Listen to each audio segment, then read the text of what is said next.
Hare Krishna. Chapter 15, Bhagavad Gita, the Yoga of the Supreme Person. The Supreme Personality of Godhead said, "It is said that there is an imperishable banyan tree that has its roots upwards and its branches down, and whose leaves are the Vedic hymns. One who knows this tree is the knower of the Vedas. The branches of this tree extend downward and upward, nourished by the three modes of material nature. The twigs are the objects of the senses. This tree also has roots going down, and these are bound to the fruitive actions of human society.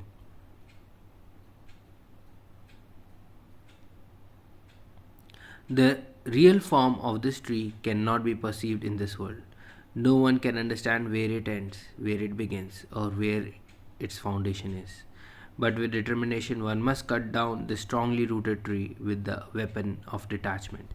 Thereafter, one must seek that place from which, having gone, one never returns, and there surrender to that Supreme Personality of Godhead from whom everything began and from whom everything has extended since time immemorial.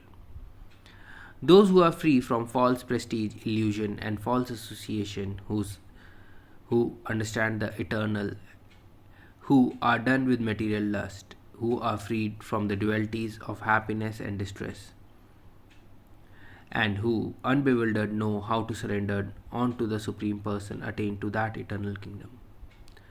That supreme abode of mine is not illuminated by the sun or moon, nor by fire or electricity. Those who reach it never return to this material world. The living entities in this conditioned world are my eternal fragments. Due to conditioned life, they are struggling very hard with the six senses, which include the mind.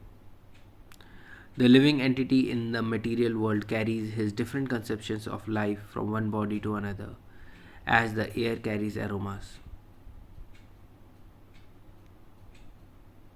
Thus, he takes one kind of body and again quits it to take another.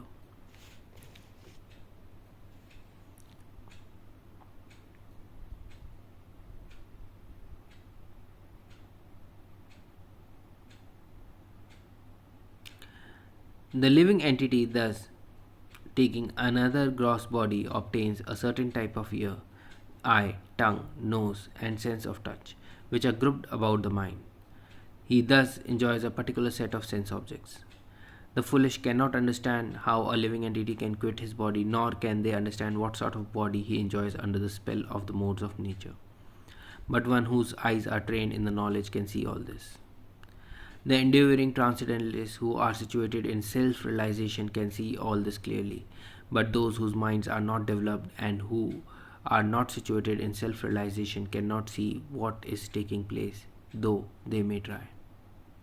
The splendor of the sun, which dissipates the darkness of this whole world, comes from me, and the splendor of the moon and the splendor of fire are also from me. I enter into each planet, and by my energy they stay in orbit. I become the moon, and thereby supply the juice of life to all vegetables. I am the fire of digestion in the bodies of all living entities, and I join with the air of life, outgoing and incoming, to digest the four kinds of foodstuff. I am seated in everyone's heart, and from me comes remembrance, knowledge, and forgetfulness. By all the Vedas I am to be known. Indeed, I am the compiler of Vedanta, and I am the knower of the Vedas. There are two classes of beings, the fallible and the infallible.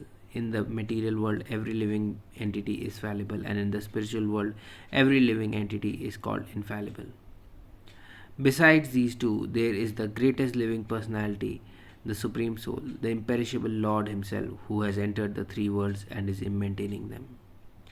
Because I am transcendental beyond both the fallible and the infallible, and because I am the greatest, I am celebrated both in the world and in the Vedas as that Supreme Person. Whoever knows me as the Supreme Personality of Godhead without doubting is the knower of everything. He therefore engages himself in full devotional service to me, O son of Bharat.